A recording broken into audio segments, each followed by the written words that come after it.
يا مساء الفل والهنا، أهلا بيكم في تاني حلقة من برنامجنا ضيف مع سمية أيمن على تسعينات اف ام. وموسم معركة خفية، الموسم اللي فيه بنتكلم عن ضيوف حياتنا، كل حاجة في حياتك وفي يومك تتعامل معاها وكأنه ضيف.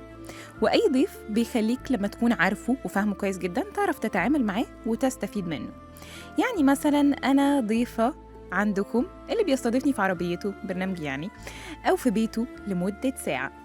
فلو أنا ضيف مفاجئ على حياتك، يعني فتحت الراديو كده لقيتني، البرنامج ده تقريبا هتسمعه وتديله فرصة. حسيت إن هو ضيف هيضيف لك وملائم لحياتك هتستفيد منه هتتابعه. لقيته ضيف رخم هتقرر تسمع برنامج تاني. أو لو مضطر قوي يعني ومفيش اختيارات تانية، هتقول ضيف رخم بس إيه، هحاول أشوف يعني أي حاجة لذيذة أستفيد منها. هحاول أعمل مكالمة للبرنامج ده وأتناقش معاهم في الحاجة اللي مش عاجباني أو الحاجة اللي أنا نفسي تكون موجودة في البرنامج ده. هفكر نفسي إنه على الأقل فيه 5-6 أغاني كده أقدر يعني أستمتع بيها. فبالتالي حتى لو ضيف رخم عليك وحسيت إن أنت مضطر هتعرف تتعامل معاه. على الناحية التانية، انتوا ضيوف عندي في برنامجي، فعليا ان انا افهمكم وافهم احتياجاتكم عشان اعرف اديكوا اللي انتوا محتاجينه وابسطكوا على قد ما اقدر. ده بقى بينطبق على كل حاجة في حياتك. يعني مثلا العزوبية، ضيف ممكن يكون انت مش حابه قوي ومضطر تستضيفه شوية.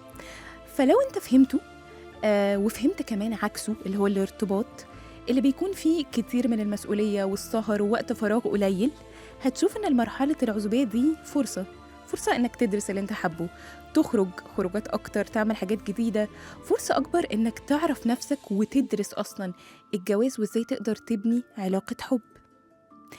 فلما يجي الجواز او الارتباط يكون جزء من سعادتك مش سعادتك نفسها، مش حاجة اللي انت هتعتمد عليها كل حياتك. فلما تيجي تبقى انت ضيف تقيل قوي، فالشريك الحياة ما يقدرش يستحملك اصلا.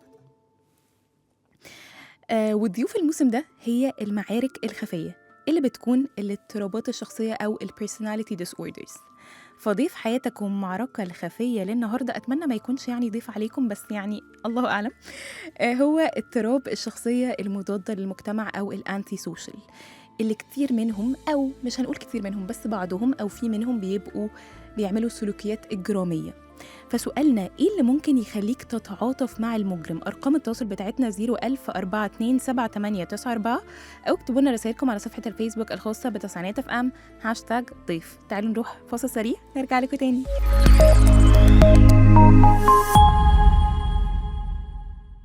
ورجعنا لكم تاني من برنامجنا ضيف مع سمية أيمن على تسعينات اف ام. والمعركة الخفية للنهاردة اضطراب الشخصية المضادة للمجتمع أو الأنتي سوشيال. سؤالنا إيه اللي ممكن يخليك تتعاطف مع المجرم؟ وأرقام التواصل بتاعتنا 010427894. كالعادة مش هندخل في الموضوع على طول، فمش هدخلكوا على الاضطراب على طول. تعالوا نتكلم في فكرة لو شخص حس إن هو مضطرب نفسيا المفروض يعمل إيه؟ المفروض يروح لدكتور نفسي أو استشاري نفسي. وهنا يجي السؤال التاني يا سمية، إيه الفرق ما بين الطبيب النفسي والاستشاري اللي هما بيسموا السايكولوجيست والسايكايترست أو الثيرابيست والسايكايترست؟ هقول لكم بقى واحدة واحدة معايا وموضوع سهل جدا. الطبيب ده بيبقى متخرج أصلا من كلية طب، قسم بقى أمراض نفسية وعقلية وهكذا. فهو بالتالي يقدر أو مصرح إن هو يدي أدوية لأنه درس الحاجات دي، وبيكون كمان فاهم في المجالات التانية، فمثلا قادر إن هو يقرأ تحاليل وهكذا. الاستشاري بقى النفسي غير مصرح ليه إن هو يدي أدوية، فإذا هو بيعالج بالجلسات فقط والكلام. فكرة إنه مثلا بيسمى في حاجة اسمها CBT مثلا، الكوجنيتيف بيهيفير ثيرابي، ده بيعملوا فيه إيه؟ فكرة إنه هو بيمسك الأفكار عند الشخص المشوهة أو طرق التفكير الغير صحيحة ويبدأ يغيرها معاه. وطبعا كذلك الطبيب النفسي بيعرف يعمل الاثنين، فهو بيدي أدوية وبيدي كمان جلسات. ولكن خليني أقول لكم حاجة، الطبيب النفسي أوقات كتير هتلاقيه أصلا بيستعين باستشاري نفسي، يعني بالتالي هو بس بيدي أدوية ويشخص، ممكن بس يتكلم يفهم الأعراض أخبارها إيه وكده، وبعدين يبقى يعني بيخلي بيقوله يعني إنه روح لاستشاري. وغالبا بيبقوا في نفس العياده، يعني بتلاقي الطبيب في العياده، وبعد كده هو ايه بيخلي الشخص بيرفير الشخص للاستشاري النفسي. فبالتالي يا سمية، طب انا اروح بقى لطبيب ولا اروح لاستشاري؟ هقول لكم حاجه نسهلها.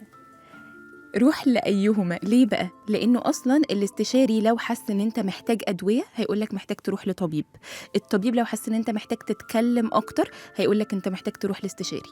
وهتبقى ساعتها بقى مثلا ممكن بتروح لو هو الطبيب مديك أدوية ومحتاج كمان جلسات، فهتبقى مثلا بتروح له كل 2-3 عشان تتأكد إن الدواء تمام، مفيش الأعراض، مفيش حاجة مضايقاك وهكذا. والاستشاري هتبقى بتكمل معاه الجلسات. فبالتالي في أصلا أمراض زي مثلا البايبولر، لو اكتئاب درجة حادة قوي، ده كاستشاري نفسي هو ما يقدرش، لازم يبقى بتاخد أدوية مع الجلسات دي.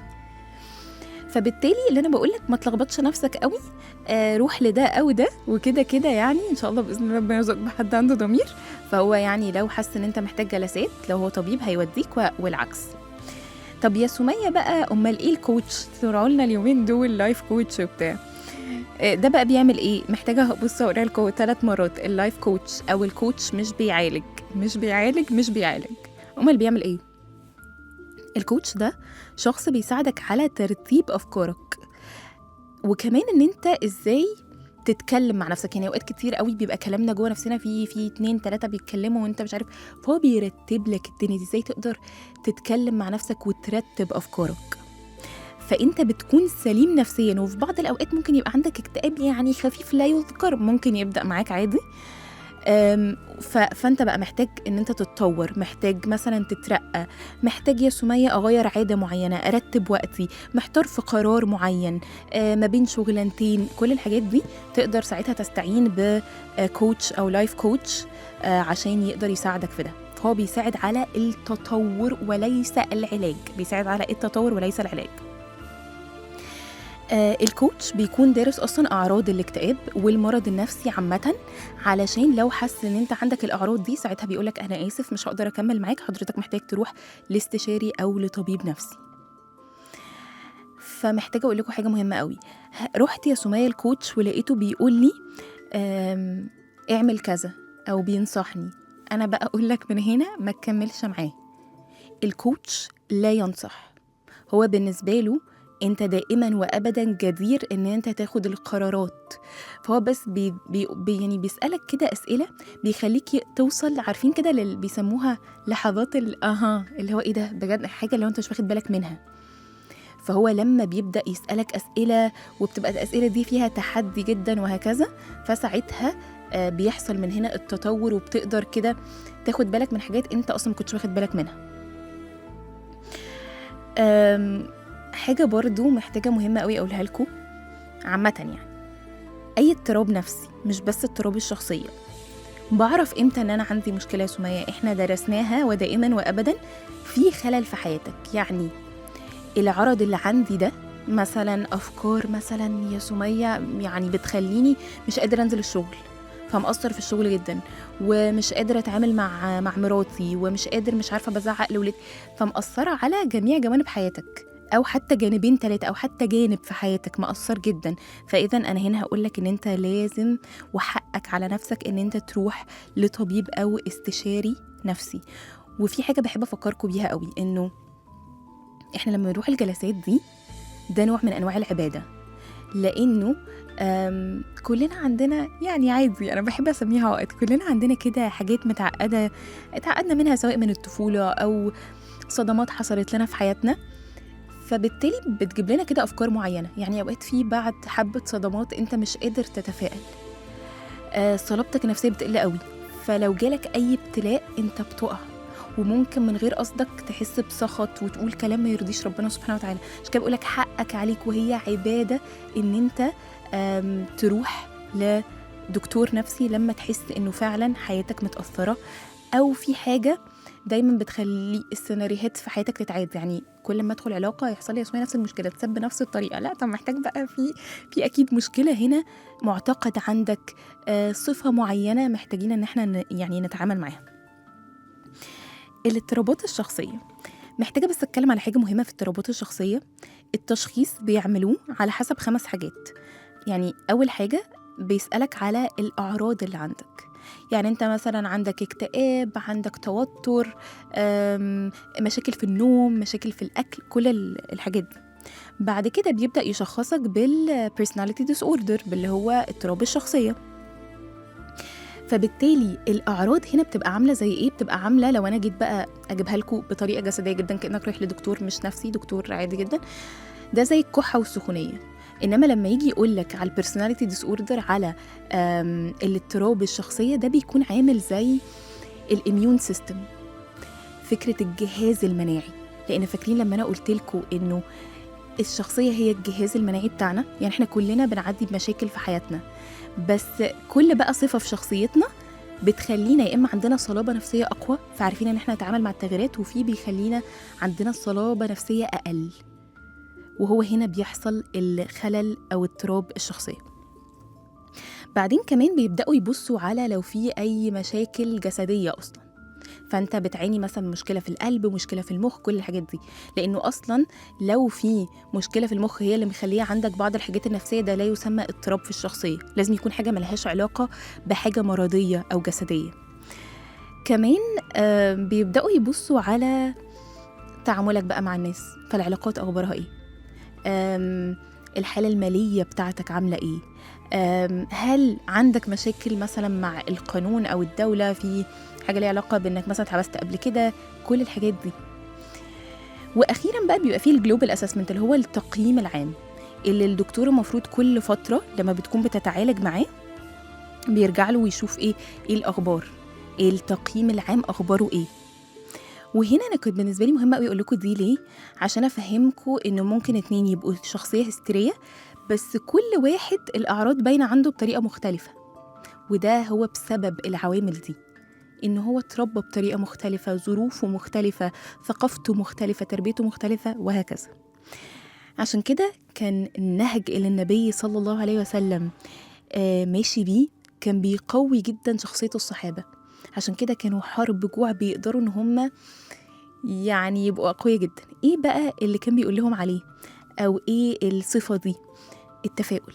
يعني كان من أكتر الحاجات اللي النبي صلى الله عليه وسلم بيقولها أبشروا بشروا أبشر، دي من أكتر 3 كلمات. يعني يا جماعة يبقوا في وسط حرب، يبقى في مجاعة، يقول لهم أبشروا. كمان يعني دايما بحب أفتكر قوي الموقف ده لما كان سيدنا أبو بكر رضي الله عنه والنبي صلى الله عليه وسلم في الغار، فسيدنا أبو بكر بيقول لو أن أحدهم ينظر إلى قدميه لأبصرنا تحت قدميه، يعني هو بس لو بص تحت كده هيشوفنا، هنتقتل خلاص. فالنبي صلى الله عليه وسلم يقول له إيه؟ يا أبا بكر ما ظنك باثنين الله ثالثهما. إيه هتظن بإيه 2 ربنا سبحانه وتعالى تالتهم؟ حتى برضو في لما راح يدعو النبي صلى الله عليه وسلم في الطائف، وده كان بعد يا جماعة عامل حزن اللي فيه اتوفى عمه، كان أحب الناس ليه وأكتر الناس اللي بتدافع عنه، والسيدة خديجة، يعني قد إيه هو كان بيحبها، وقد إيه الآخر يوم في حياته عمره ما نسيها، وكان بيبر أصحابها وأهلها. فالاتنين دول اتوفوا، فكان يسمى عام الحزن. بعد كده راح النبي صلى الله عليه وسلم كمان يدعو في الطائف، اتضرب بطريقة ومن أطفال ويعني الدنيا كانت وحشة جدا. ولما ينزلوا له الملائكة عشان يقولوا له إنه يعني نخسف بيهم الأرض، نعذبهم، نعمل كذا وكذا، يقوم قايل لا بل يعني بمعنى بيقول يعني لعل الله سبحانه وتعالى يخرج من أصلابهم من يعبده لا يشرك به شيئا. افتكر الدعوة وعنده رجاء في ربنا سبحانه وتعالى إنه يحقق له حلمه في وسط يعني أصعب الأوقات. فسبحان الله التفاؤل، وإن أنت تبشر كده وتفتكر بشريات ربنا سبحانه وتعالى بيديها لنا طول الوقت في القرآن، دي من أكتر حاجة تخلي عندك صلابة نفسية، ومن أكتر الصفات اللي تخليك قادر تتعامل مع تغيرات الحياة. تعالوا أفكركم بسؤال حلقتنا، إيه اللي ممكن يخليك تتعاطف مع المجرم؟ أرقام التواصل بتاعتنا 010427894، أو اكتبوا لنا رسائلكم على صفحة الفيسبوك الخاصة بتسعينات اف ام #ضيف. تعالوا نروح لفاصل سريع نرجع لكم تاني.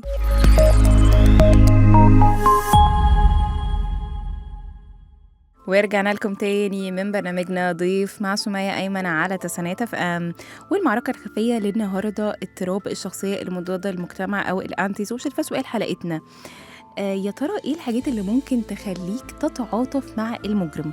أرقام التواصل بتاعتنا 010427894. تعالوا بقى ندخل على اضطراب الشخصية المضادة للمجتمع. هبدأ لكم كده، يعني بصوا مبدئيا يعني عشان تعرفوا انا بضحي قد ايه عشانكم. انا تعبت جدا وانا بجد بحضر يعني الشخصية دي مش عشان أي حاجة، بس انتوا متخيلين بقى عمالة أقرأ عن جرايم وإنها حاجات حقيقية. يعني دايما ببقى حاسة إن شاء الله ده مش حقيقي، بس فكرة إن هو يقول لك بقى أسامي وكده، فتحس إنه لا يا جماعة كفاية كده. فأنا هبدأ لكم يعني كده بنفس الحاجة اللي الكتاب أصلا بدأ بيها. هيرمان ماجدت، وده كان الشخص ده كان 1993، كان متخرج من كلية طب. وكان بيعمل إيه؟ لقوا إنه 27 اتقتلوا على إيديه، كانوا بنات.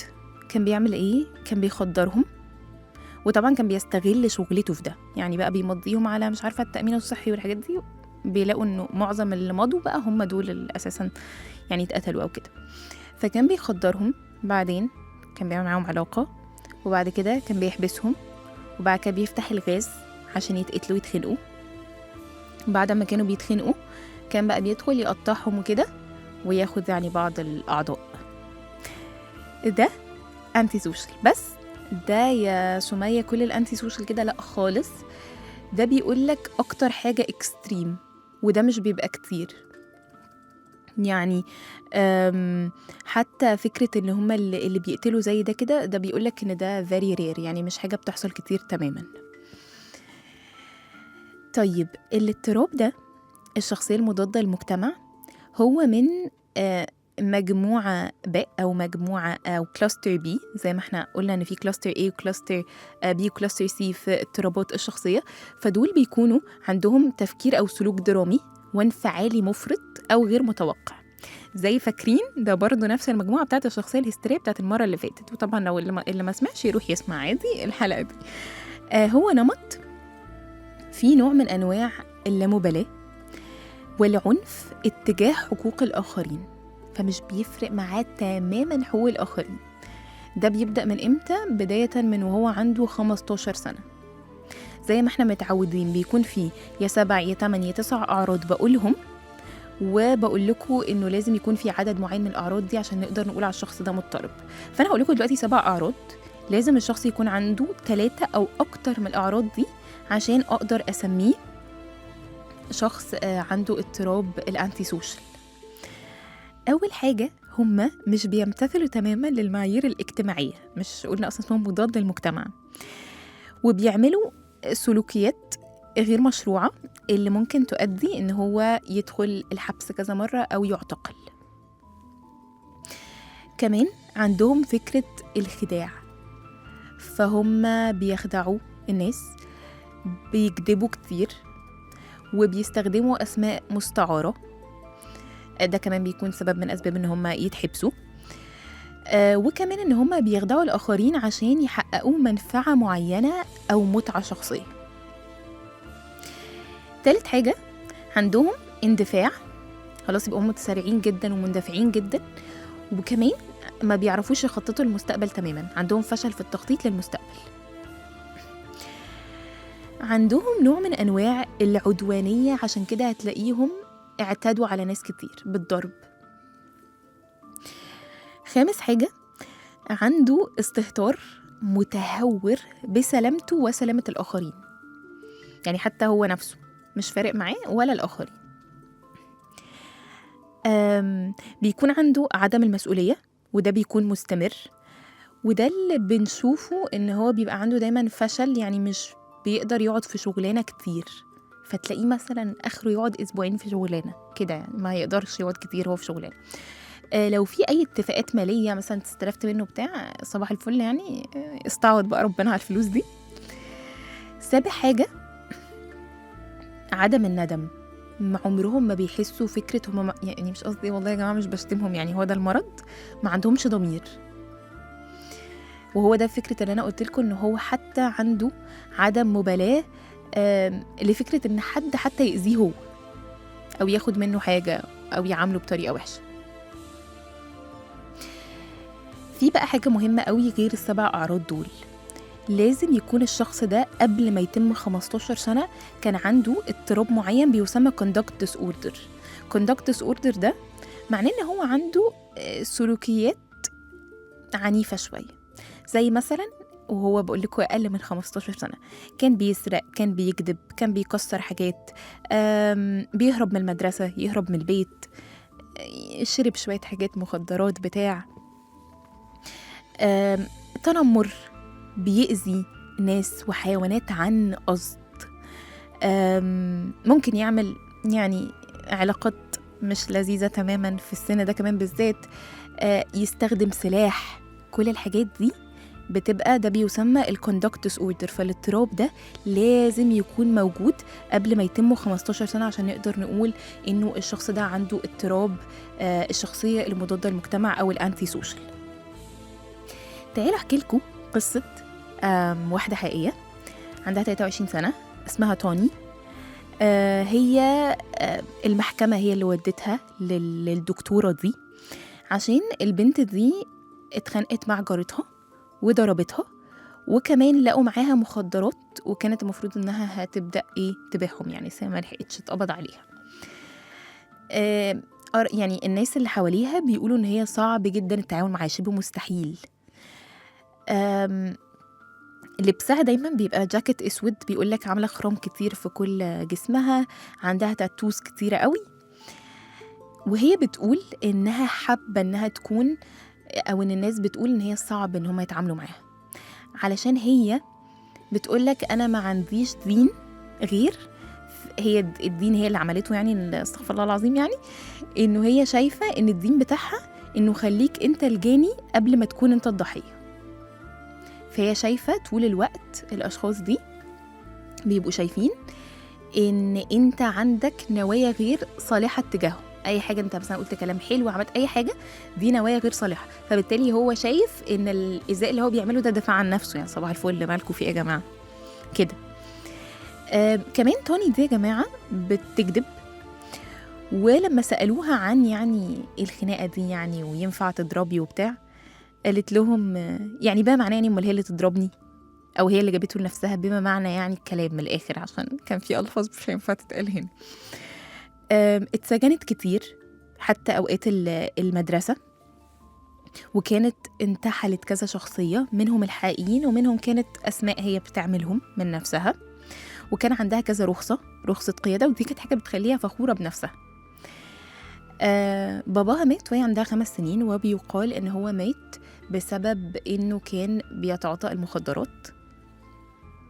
جوز مامتها كان غير مهتم، يعني كانت بتشوفه في البيت كده بالصدفة، ومامتها كانت يعني اصلا ساعات بتقول لهم صح وغلط، وساعات ما بتقولش، واوقات لما بتقول لهم بطريقة عنيفة جدا، بيكون كده نوع من انواع الغضب النابع من انه مامتها كانت بتشرب يعني خمرة وكده، فكانت بقى بتتعصب عليهم فجأة.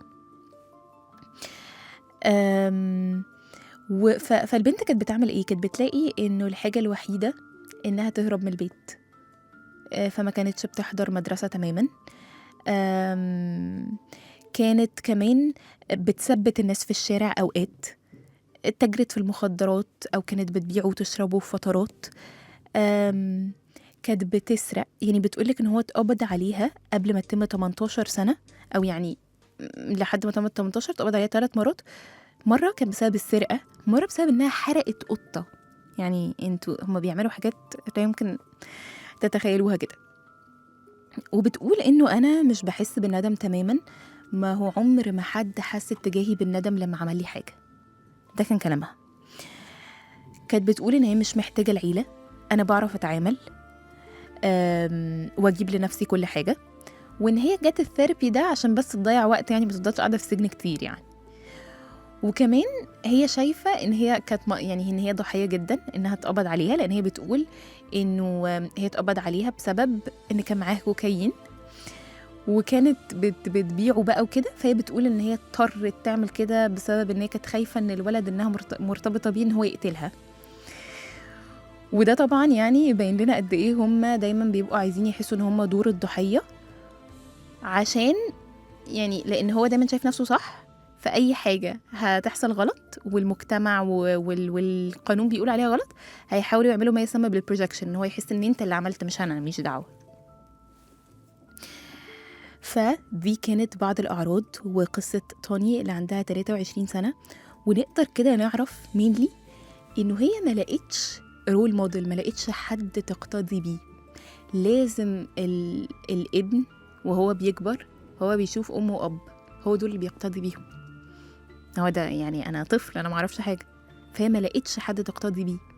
وحسيت وأنا قوي يعني بقرأ القصة دي إنه قد إيه إحنا محتاجين يعني كل أم وكل أب يعني يوفروا لولادهم بيت آمن يكونوا بيهربوا ليه، مش بيهربوا منه بره، لأن أنت مش عارف بره هيهربوا يروحوا فين. فقد إيه أنت محتاج تعمل لولادك بيت آمن، هي الحتة الآمنة اللي هم يروحوا لها، مش يهربوا منها بره، لأن انتوا عارفين يعني بره دلوقتي بقى ايه الدنيا عاملة ازاي. تعالوا بقى أقول لكم سؤال حلقتنا، انت ممكن تحس بالتعاطف مع المجرم؟ في أرقام التواصل بتاعتنا 01042788994، أو اكتبوا لنا رسائلكم على صفحة الفيسبوك الخاصة بتسعينات اف ام #ضيف. تعالوا نروح لفاصل سريع نرجع لكم تاني.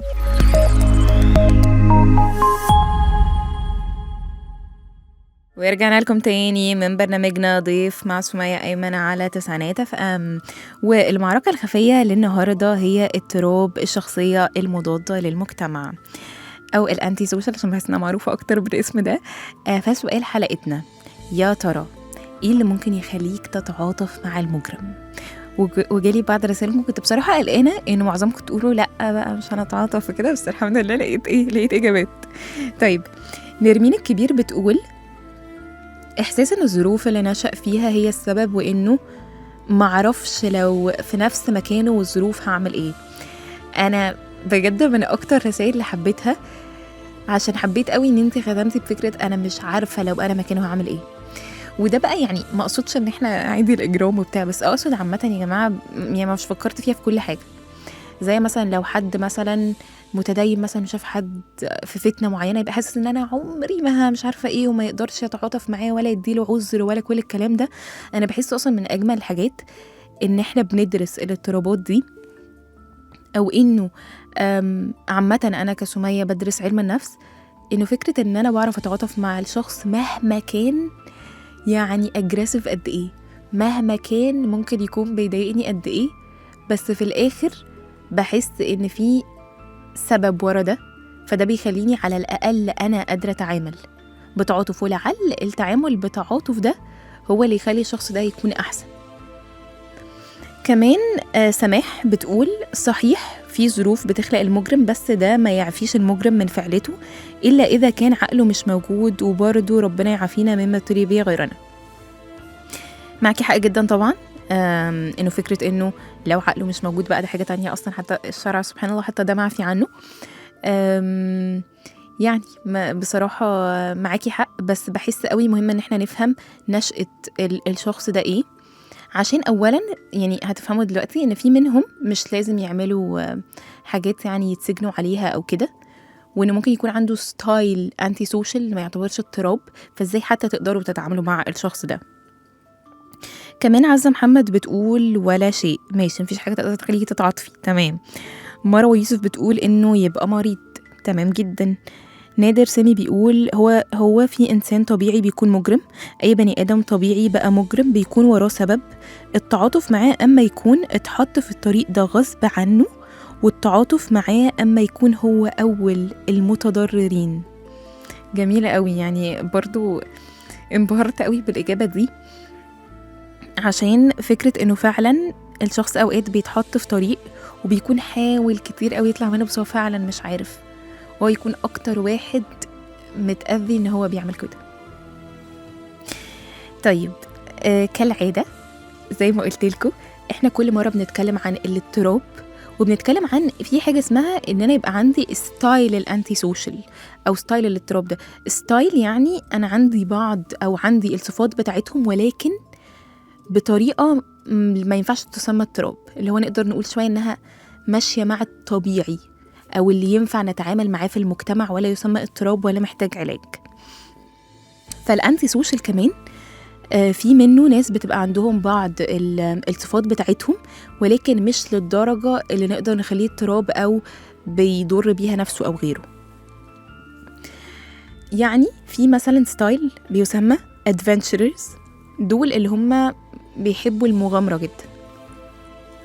فبيقولوا لكم دول يعني اللي هم ايه، بيحبوا يعدوا محيطات ويكسروا الأرقام القياسية، يمشوا على القمر، عارفين الناس دي.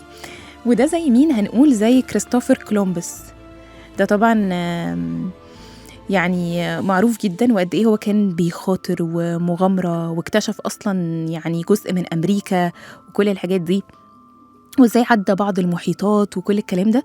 فهو كان عنده نوع من انواع انه هو بيحب المخاطرة جدا، بيحب المغامرة، هي دي الحاجة اللي بتحسسه بالحرية. وده بالنسبة لي حتة مهمة قوي، انه الشخص اللي عنده اضطراب الشخصية المضادة للمجتمع هو عايز يحس ان هو حر، ده الحاجة الأساسية عنده. بس طبعا بيحسها بطرق غلط جدا، ان هو بيبدأ يحس ان هو عايز يعتمد على نفسه ويحس بالاستقلالية وكده، بس عن طريق انه ما بيحسش خالص بنتائج أفعاله على الناس أخبارها ايه، ما عندوش ده، ما بيحسش بده تماما. فبتبقى دي المشكلة. إنما هنا بيقولك إنه الشخصيات اللي هي عندها ستايل شوية أنتي سوشيال، دول بيكونوا بيحبوا المخاطرة والمغامرة، ما يقدروش يستقروا، ما يقدروش يقعدوا في مكانهم كده، بيحبوا من هنا لهنا مش عارف إيه. بيبقى شايف إنه يعني كل واحد يقدر ياخد باله من نفسه بتاع، مش هنقعد يعني مش بيشوفوا بقى فكرة الاهتمام ببعض، يعني ما عندهمش الفكرة دي قوي. مش بيمشوا ورا حد. بيقال إن الأشخاص دي وهي صغيرة بتكون مزعجة شوية في الطفولة، ولكن لما بيكبروا بيبقى عندهم شجاعة، ممكن يكون قاسي شوية في طريقته، ولكن مش بيضر اللي حواليه، أو مش بيكون متجاهل تماما للنتائج اللي ممكن يعني يسببها أفعاله عليهم، لا بيكون شوية عنده وعي بده. كمان الشخص اللي ممكن يكون في النورمال رينج شوية، طبيعي شوية، ممكن تلاقوه على فكرة خداع، بس يعني هو ذكي أكتر من الشخص المضطرب، يعني ما بيقدروش يقفشوه، يعني بيعمل حاجات فيها خداع، ممكن يتلاعب شوية مع القانون مع الحقائق كده، ولكن بطريقة ذكية جدا وبطريقة مش واضحة من تحت لتحت. فبيقولك مثلا لو احنا بنتكلم على حد سياسي مثلا وعنده الحتة دي ان هو ستايل انتي سوشيال، ممكن تلاقيه بيفخم قوي في الحاجات الكويسة وبيقلل جدا من الحاجات الوحشة أو كده، لأنه مثلا إيه دي حاجة في مصلحته. كمان هتلاقيهم إن هم بيحبوا يعملوا الحاجات بطريقتهم هم، ولكن من غير ما يهملوا الناس اللي حواليهم أو يضروا الناس اللي حواليهم. عارف حدوده، هو من الآخر عارف حدوده، يعني بتلاقيه حازم، شخص حازم في طريقته كده، وزي ما قلت لكم ممكن يكون فيه قسوة شوية، ولكن بدون عنف، ما بيعنفش اللي قدامه، والموضوع ما بيوصلش ان هو بقى ممكن يمد ايده والكلام ده، لا ما بيحصلش ده. زي ما قلت لكم هم مستغلين وما بيحبوش الروتين، وده عرفوه في اي شخص يعني انتي سوشيال، سواء بقى ستايل او مضطرب، هم بيزهقوا بأسرع ما يمكن، مش هتتخيلوا بيزهقوا بسرعة قد ايه، بيزهقوا بسرعة جدا، يعني ما بيلحقوش. هتلاقي كمان انه هو ما بيحبش يعني القيود الخارجية، ومش بيحوش فلوس وكده، ولكن عادي بيشتغل وهكذا، ولكن مش بيقعد بقى يحوش، لا بالنسبة له المتعة اللحظية أحسن، فأنا لو معايا فلوس هصرفها. الناحية التانية المضطرب ده بيعمل إيه؟ لا بينفع في شغلانة، ولا أساسا يعني الفلوس ده غير أمين عليها وكل الكلام ده، وكمان بيجيبوها بطريقة غير قانونية، عشان هما بالنسبة لهم أنا عايزة الطريقة السهلة، ومش فارق معاه، ما هو أصلا ما عندوش صح وغلط، الصح وغلط ده بتاعه هو اللي عامله من دماغه. فإذا مثلا حتى لو كنا بنتكلم على واحدة من المضطربات بالمرض ده، أو كان أعتقد واحد من المضطربين بالمرض ده، كان بيقولك إنه لا أنا بالنسبة لي أجيب فلوس بالسرقة وكده، يعني ده أسهل وفلوس أكتر، لا مش هقعد بقى إيه أشتغل وبتاع، ده بالنسبة لهم مش أوبشن قوي يعني. هتلاقيهم ناس بتخاطر أكتر من الطبيعي، ولكن بيخلوا بالهم من الحدود المجتمعية. ففي الآخر لو احنا يعني قلناها في جملة واحدة، إنه دول بيبقى عندهم حدود، التانيين ما عندهمش حدود. دول بيقفوا كده في حتة إن أنا لأ، أنا عارف حدودي وما ينفعش أضر اللي قدامي وهكذا. التانيين ما عندهمش ده، ما عندهمش فكرة إنه ما ينفعش أضر اللي قدامي، لأ ما فيش الكلام ده. ده مش حاجة هما مؤمنين بيها تماما. طب تعالوا بقى نقول بقى وأهم حتة، يا ترى إيه الأسباب اللي بتخلي الشخص يكون مضطرب باضطراب الأنتي سوشيال؟ أول وأهم حاجة بحب أتكلم عنها يعني الأسباب البيولوجية، البيولوجيكال. فكرة إنه أساساً الدراسات لقت إنه زي ما بيكون في حد عنده عمى ألوان، في ناس بيكون عندهم بيسموهم morally blind، فهو عنده عمى عن فكرة الآداب والمبادئ وكده.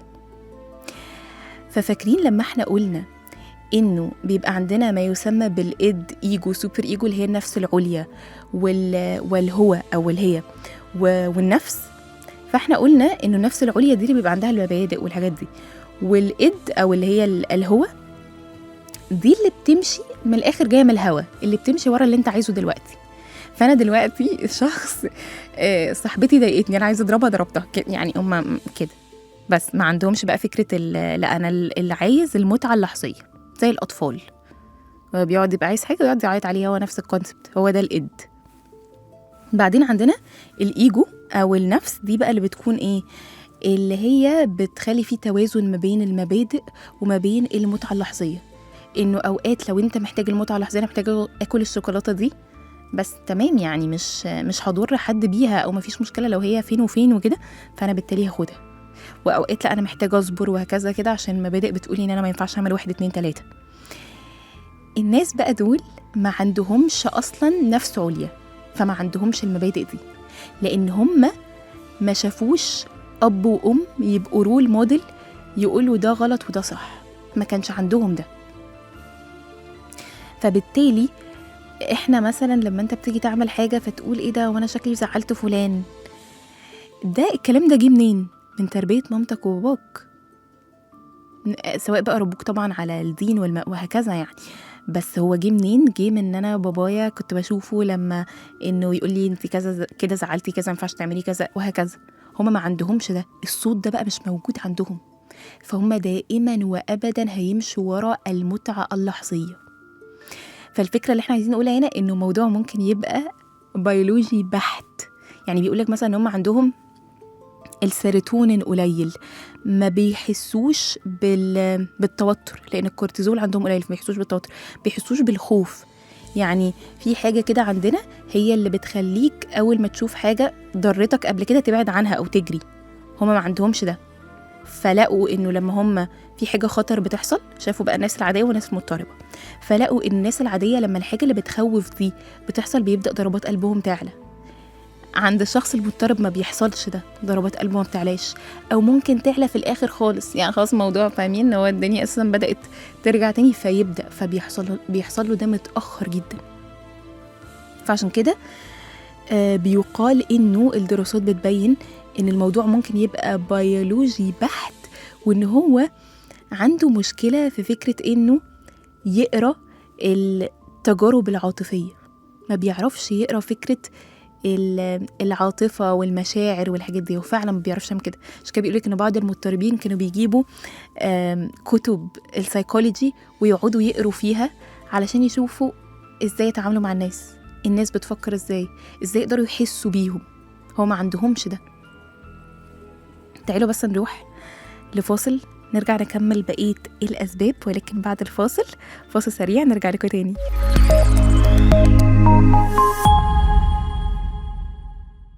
ورجعنا لكم تاني من برنامجنا ضيف مع سمية أيمن على تسعينات اف ام. والمعركة الخفية للنهاردة اضطراب الشخصية المضادة للمجتمع أو الأنتي سوشيال. حاجة بقى مهمة محتاجين نعرفها، إنه الشخصية الأنتي سوشيال أهم حاجة عندها، دايما محتاجين نعرف إيه اللي جواهم. وأهم حاجة عندهم فكرة إنه هم يتحكموا في الناس ومحدش يتحكم فيهم. دي أهم حاجة عندهم، فأي حاجة يعملوها فكرة إنه يحسوا إن هم تحكموا في حد. فحتى هقول لكم كده مثال، أنا وأنا بقرأ بصراحة كنت هعيط بصراحة. بيقولك فكرة إنه مثلا لو واحدة متجوزة زوج عنده اضطراب اللي هو الاضطراب المضاد للمجتمع، فهي جت قالت له ان انت خاين، هيعمل ايه؟ يقول لك هيديها علقة، هتروح الامرجنسي المستشفى لو ما فيهاش يعني. عشان هو فكرة هنا حس ان انت تبدأي تتحكمي فيا، فانا محتاجة ارجع تاني فكرة انه انا مستقل، وان انا اللي بتحكم في الناس، مش ناس هي اللي تتحكم فيا. وزي ما قلت لكم دايما المعتقد اللي عندهم فكرة انه خليك انت الجاني بدل ما تكون انت الضحية. هو شايف دايما الناس هتأذيه، فهو على طول بيعمل بقى ايه؟ قال انا بدافع عن نفسي. عشان كده عندهم جزء من الشخصية، يعني عندهم حتة كده بعض من الشخصية الارتيابية، ان هم شكاكين. عندهم الموضوع بتاع انه الاشخاص ما ينفعش نثق فيهم. بس طبعا الشخصيه الارتيابيه عندهم بطريقه اشد بكتير، هنتكلم عليها بعدين. بس اقصد اقول لكم يعني الحته دي هم عندهم ما ينفعش نثق في حد. الثقه في حد هو بيشوفوها عبط، فكره الثقه اصلا دي بيشوفوا ان دي حاجه يعني عبط. طب ليه كمان ممكن يا سميه غير انها حاجه بيولوجيه الشخص يحصل له كده؟ زي ما قلت لكم اهمال، وما كانش فيه اصلا رول موديل، ما كانش فيه اب وام يقدر هو يقتدي بيهم. كانت العيله سامه قوي لدرجة ان هو بقى عنده نوع من انواع اليأس وعدم الشجاعة ان هو يدي اي حاجة في الحياة دي. هو حاسس بس ان هو محتاج يدافع عن نفسه. عارف لو انا ما لقيتش حد يدافع عني، انا اصلا عمري ما حد قبلني في حياتي، بس فبيطلعوها كده. بس لو اخدتوا بالكم ما بيبقى عندهم نوع من انواع الانتقام او الحسد او الغل. ده جاي منين بقى؟ لانه ممكن يكون الأب أو الأم كانوا عناف جدا، عناف جسديا على الشخص ده، فهو بالتالي لما بيكبر بيقلدهم. زي ما قلت لكم في العلاقات هتلاقيه علشان يسيطر بيعمل ايه؟ بيضرب وكل الحاجات دي. ولكن مش ده السبب الوحيد اللي يخليه انتي سوشيال. ده يخليه ماشي ان هو يكبر يبقى عنيف، بس ليه سمية عنده فكرة الانتقام دي والشر ده؟ بسبب انه غالبا الأب أو الأم ممكن يكونوا كانوا مثلا بيشرب أو كده، واصلا اوقات يعني اوقات بيقول صح وغلط واوقات لا. ولما بيجي يقول يعني هو مثلا هي بتشرب مثلا مخدرات وفجأة كده قررت ان لا لازم البيت يبقى منظم، انت مش عارفة ايه، وتبدأ بقى تعنفهم جدا في الحتة دي. فهو بيبدأ يحس انه يعني بنوع من انواع الغل والحقد اتجاه عيلته، وانه انتوا اساسا يعني انت بتشرب وبتاع وبتتحكم فيا بالطريقة دي، بتعنفني. فده اللي هم دايما بيحسوا انه هم بيعملوا كده كنوع من انواع الاستهزاء ليه. هم اصلا مش ماشيين على يعني قواعد وبتاع، وبيجي فجأة يقول له نظم وما تنظمش وكده. فعشان كده بيطلع عايز ينتقم من كل الناس اللي حواليه. ويا نهار ابيض لو انت قررت زي ما قلت لكم كده تتحكم فيه، موضوع بشع. عشان كده لو جينا نتكلم على العلاج بتاع الثيرابي، هو اصلا غالبا هو عمره ما هيروح، ده معروفه. بس مين ممكن مثلا مدرسه الولد اترفد فودوه للثيرابيست، حصل له مشكله في شغله، ضرب حد فودوه المحكمه نفسها هي ودته، وهكذا. فده اصلا الوقت اللي بيروحوا فيه الثيرابي. والثيرابيست لازم بقى يبقى واخد باله قوي فكره انه ايه،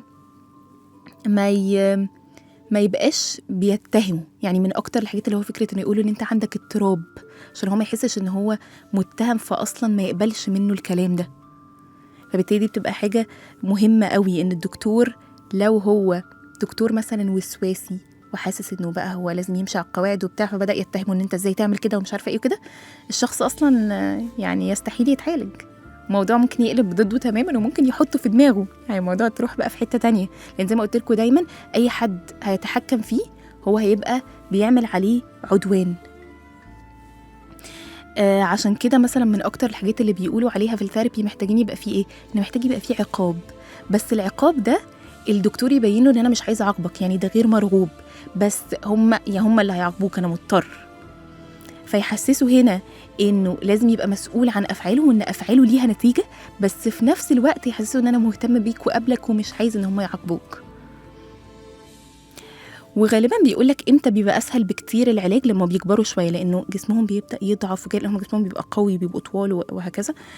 فلما ده بيبدأ يقل شوية فكرة أصلا الحاجات العنيفة اللي هم بيعملوها، ولكن غير كده هم بيحاولوا يحتووهم ويعملوا بعض التغييرات المتواضعة مش الجامدة قوي. بس ده كان معركة الخفية بتاعت النهاردة، وهي اضطراب الشخصية اللي مضادة المجتمع أو الأنتي سوشيال. استنوني التلاتة الجاي إن شاء الله الساعة 6:15، ويا رب تكونوا استفدتوا من الحلقة دي. يومكم جميل.